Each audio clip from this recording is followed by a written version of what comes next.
Vamos entonces con un informe, el informe de Karen Villanueva y edición de Paul Hervías sobre la eficiencia o ineficiencia de Sedapal. Veamos. El Servicio de Agua Potable y Alcantarillado de Lima, Sedapal, fue la entidad prestadora de servicios que más reclamos recibió todo el 2011. Así lo informó hace unas semanas la Defensoría del Pueblo.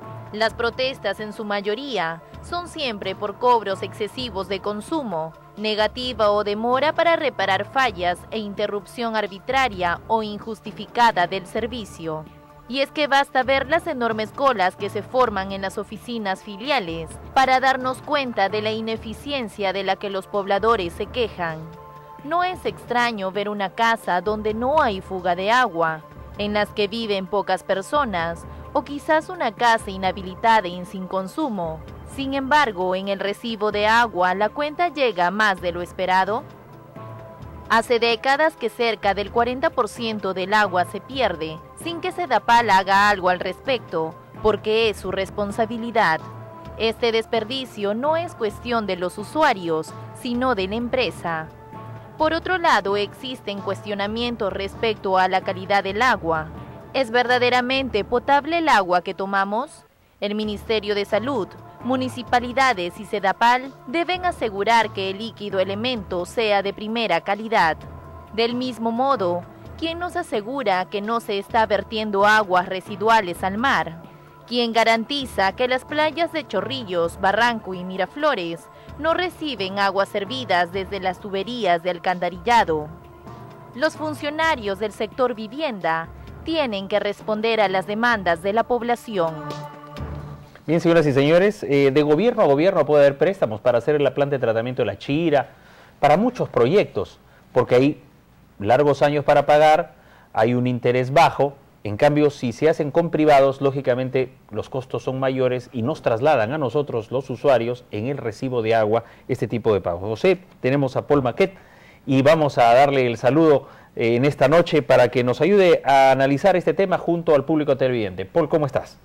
Buenas noches, contento de estar acá, Rafa, Pepe, y bueno, con una fuerte lluvia que de repente los televidentes pueden escuchar en estos momentos por sus ventanas. Ustedes, como están acá en el set, de repente no lo han sentido, pero tenemos una fuerte lluvia en este momento en exteriores. Así es. Hay que dicen que por esas lluvias no nos falta agua en el país. Bueno, eso, ojalá fuera cierto, ¿no? Pero acá las lluvias son estacionales en 2-3 meses y el resto del año tenemos más bien un clima bastante seco, ¿no? Aún así hay agua no facturada, o sea, agua que se va, y es más o menos el 35%, entre otras cosas, de la empresa Sedapal. ¿En qué consideras tú que sea eficiente o ineficiente una empresa de este tipo? Bueno, de hecho, Sedapal, tal como está en este momento, no es una empresa maravillosa. Todo lo contrario, ¿no? Sedapal ha sido durante muchos años un botín político de los gobiernos, que no tiene participación ni del municipio, ni de los usuarios, ni de los trabajadores, y es una empresa que ha sido en los últimos años saboteada y descuartizada, ¿no? Ustedes mencionaban que poco más del 60% de las operaciones de Sedapal están en manos de tercerizados, privados, ¿no? Empresas privadas que se encargan de poner los medidores, como mencionaba el televidente, de la relación con los usuarios, de las quejas. Si tú llamas a Sedapal para quejarte, no te está contestando Sedapal, sino una tercerizada, una privada, ¿no? Entonces, realmente, todo el proceso productivo comercial de relación con el usuario está realmente privatizado y ni siquiera, digamos, como pedacitos, ¿no? Y por eso digo que es una empresa que ha sido descuartizada. Paul Maquet con el comentario, le dejo una pregunta de todas maneras a Paul. Hace unas semanas, el ministro de Vivienda, René Cornejo, anunció que va a presentar un proyecto de ley ante el Congreso para reestructurar esta empresa pública. Seguramente puede ser un camino a la privatización, no lo sabemos, Paul. Bueno, no lo sabemos, efectivamente, tú lo has dicho. Son increíbles todas estas denuncias, uno abre los teléfonos y pucha, una avalancha de personas que tienen estos problemas que un día le cobran 100 soles y al día siguiente 600, un día le cobran 200 y al día siguiente 400, sin mayor explicación, sin que haya aumentado su consumo, simplemente por esta magia del cambio de medidores, ¿no? Tiene que ponerse orden en este asunto y hay un aspecto clave que deberíamos recoger de la experiencia de otros países, que es la participación de los usuarios, de los vecinos, que son finalmente los que pueden estar ahí chequeando, oye, ¿por qué hay esta falta de transparencia? ¿Por qué hay estos aumentos repentinos?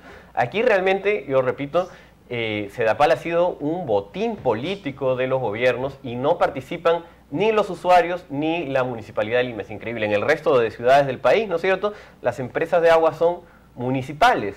Y aquí va, no, el gobierno central. ¿Por qué? Porque de esa manera puede tener sus propios manejos.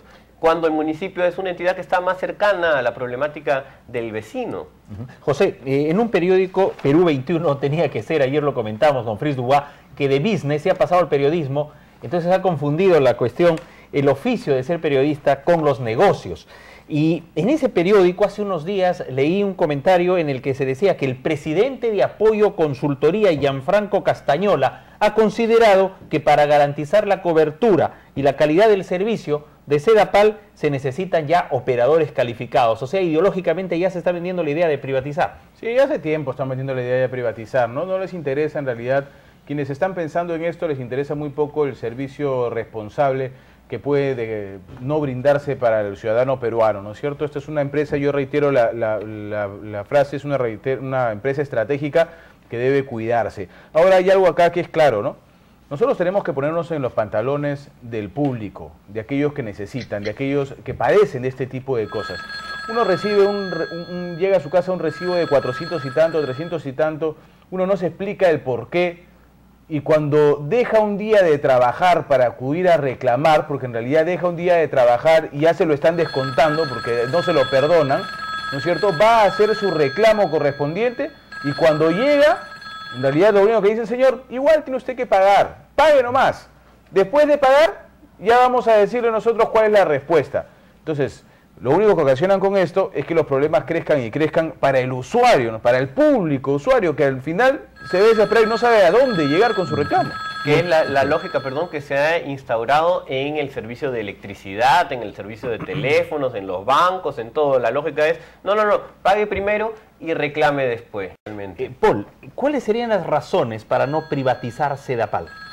Bueno, hay una razón de fondo, que es que el agua no es un caramelo o un zapato que tú lo usas si quieres, si no quieres no lo usas, sino es un bien esencial sin el cual uno se muere. Entonces no puede ser simplemente sometido a las leyes del mercado, tiene que haber servicio como un derecho humano. Ha sido además declarada el agua como un derecho humano por las Naciones Unidas el año 2010. Y el 22 de marzo creo que es el Día Internacional del Agua. Así es, ya se acerca y tendremos que hacer una cobertura especial por el tema, ¿verdad?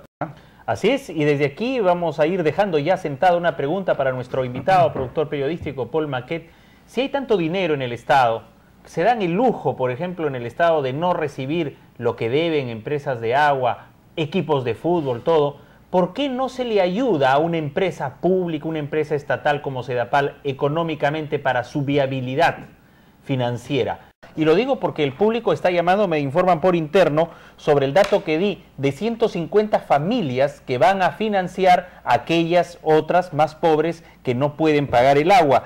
Y esto lo dice la propia Superintendencia Nacional de Servicios de Saneamiento, SUNAS. Señalan que hay en Lima 150.000 familias consideradas no pobres.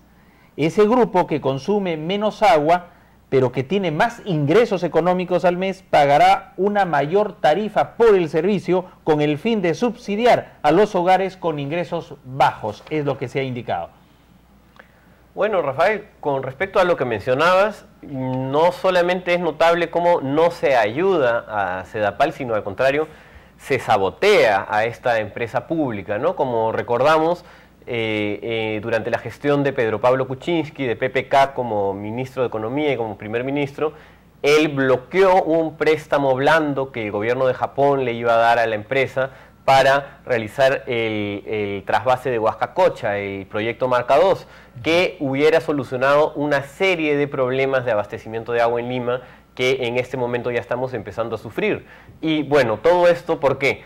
Todos sabemos que él tiene una agenda pro privatización, pro ingreso de capitales privados a Sedapal, y justamente para eso necesita demostrar que es una empresa ineficiente, ¿no? Y por eso se sabotea. Yo creo que hay una campaña desde el poder para sabotear a la empresa y promover en la opinión pública una corriente pro-privatizadora. Bueno, lo que se debería hacer es un análisis real de la situación de abastecimiento de agua en Lima, ver el sistema de inversión correcto para aquellos conos, sobre todo, que tanto padecen del tema de agua y que no solamente significa no tener agua para lo cotidiano, significa tema de salud también. El desabastecimiento de agua significa que trae consigo una serie de enfermedades. El almacenar agua en condiciones no apropiadas significa que puede llegar el dengue, por ejemplo.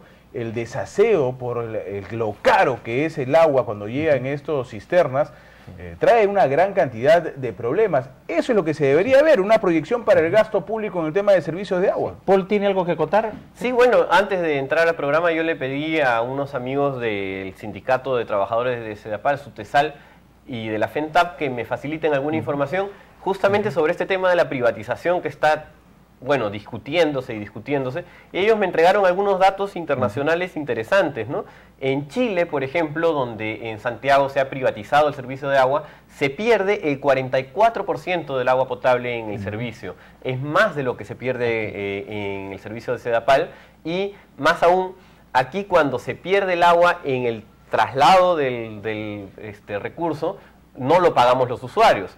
Pero en Chile, ese 44% de agua que se pierde lo pagan los usuarios en su recibo, ¿no? Entonces tampoco es que, la privatización es la maravilla. Tenemos experiencias internacionales, incluso otro datito, Francia, el 2010, París, la ciudad de París, decidió recuperar su empresa de agua de saneamiento, que había sido privatizada en el año 85, pasaron 25 años de experiencia y el municipio decidió desprivatizarla, recuperarla, y ahora han bajado efectivamente las tarifas. Sí, en París el costo del agua potable era altísimo, pero altísimo realmente. O sea, y además lo de Chile es un tema histórico, porque en Chile, desde Pinochet, inclusive los ríos, ¿no es cierto?, los ríos eran entregados a quien los solicitaba. O sea, si usted compraba algún terreno cerca a un río, usted iba al gobierno de Chile y le decía, señores, ¿saben qué? Yo quiero el río de tal lugar a tal lugar. Esa parte del río la necesito yo para hacer tal cosa. Y el gobierno simplemente se lo entregaba.